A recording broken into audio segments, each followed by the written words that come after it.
मंडळी नमस्कार. मंडळी, काल राज्याच्या मुख्यमंत्र्यांनी विधिमंडळाच्या अधिवेशनाच्या शेवटच्या दिवशी विधानसभेमध्ये अजितदादांबद्दल एक मोठं वक्तव्य केलं आणि अजितदादांचा तपास कुठच्या स्तरावरती आहे, नेमकं काय चाललेलं आहे, तपासामध्ये साधारणपणे प्राथमिकदृष्ट्या काय निष्पन्न झालेलं आहे आणि रोहित पवार जे काय करत आहेत याला उत्तर देण्याचा प्रयत्न त्यांनी या सगळ्यामधून केलेला आहे. रोहित पवारांनी हा मुद्दा विधानसभेमध्ये उपस्थित केला होता. अंतिम आठवडा प्रस्तावाच्या निमित्ताने अंतिम आठवडा प्रस्तावामध्ये या विषयावरती काहीही उल्लेख नव्हता. म्हणजे कसं असतं, विधिमंडळाच्या कामकाजामध्ये जो प्रस्ताव चर्चेसाठी देण्यात येतो त्या प्रस्तावामध्ये ज्या विषयावरती आपण बोलणार आहोत त्या विषयाचा उल्लेख करावा लागतो, मात्र तो प्रत्यक्षात करण्यात आलेला नव्हता. अजितदादांबद्दल अनेक आरोप रोहितदादांनी केलेले होते, पत्रकार परिषदा घेतलेल्या होत्या. सातत्याने ते काही गंभीर आरोप करत आहेत, काही व्यक्तींवरती संशय व्यक्त करत आहेत, VSR कंपनीवरती संशय व्यक्त करत आहेत. मात्र या संदर्भामध्ये सरकार काहीच करत नाही, सरकार साधा गुन्हा देखील नोंदवून घेत नाही, अशा पद्धतीचे त्यांचे आरोप होते.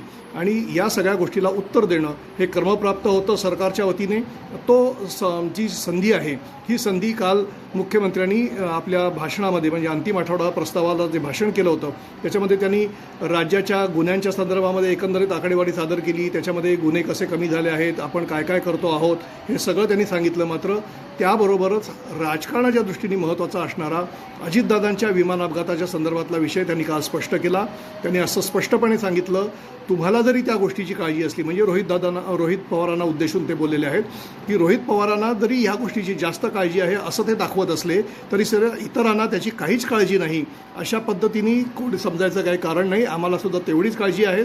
आम्ही अजितदादांवरती प्रेम करणारे माणसं आहोत आणि त्यामुळे अजितदादांच्या मृत्यूबद्दल घातपात असेल तर असा घातपात करणाऱ्यांचे मुर्दे देखील आम्ही खणून काढू, अशा पद्धतीची भाषा मुख्यमंत्र्यांनी काल वापरली.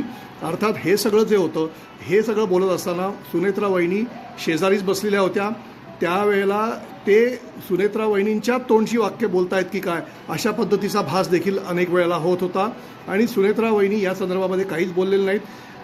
त्यांनी अवाक्षर काढलेलं नाही रोहित पवारांच्या एकंदरीत आरोपांच्या संदर्भामध्ये.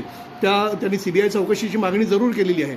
आता ही CBI चौकशी करण्यासाठी सुनेत्रा वहिनींना सोबत घेऊन अधिवेशन संपल्यानंतर आपण केंद्रीय गृहमंत्र्यांची भेट घेणार आहोत, असं देखील मुख्यमंत्र्यांनी काल स्पष्ट केलेलं आहे.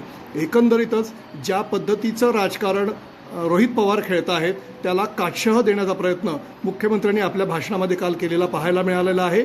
आणि राष्ट्रवादी काँग्रेस जो अजित पवार गट आहे त्याला आश्वस्त करण्याचा किंवा त्याला हे सांगण्याचा प्रयत्न केलेला आहे की आम्ही कायम तुमच्यासोबत आहोत आणि अजितदादांच्या बरोबर जो काही विषय आहे तो आम्ही गांभीर्याने घेत आहोत, हेच त्यांचा दाखवायचा प्रयत्न होता.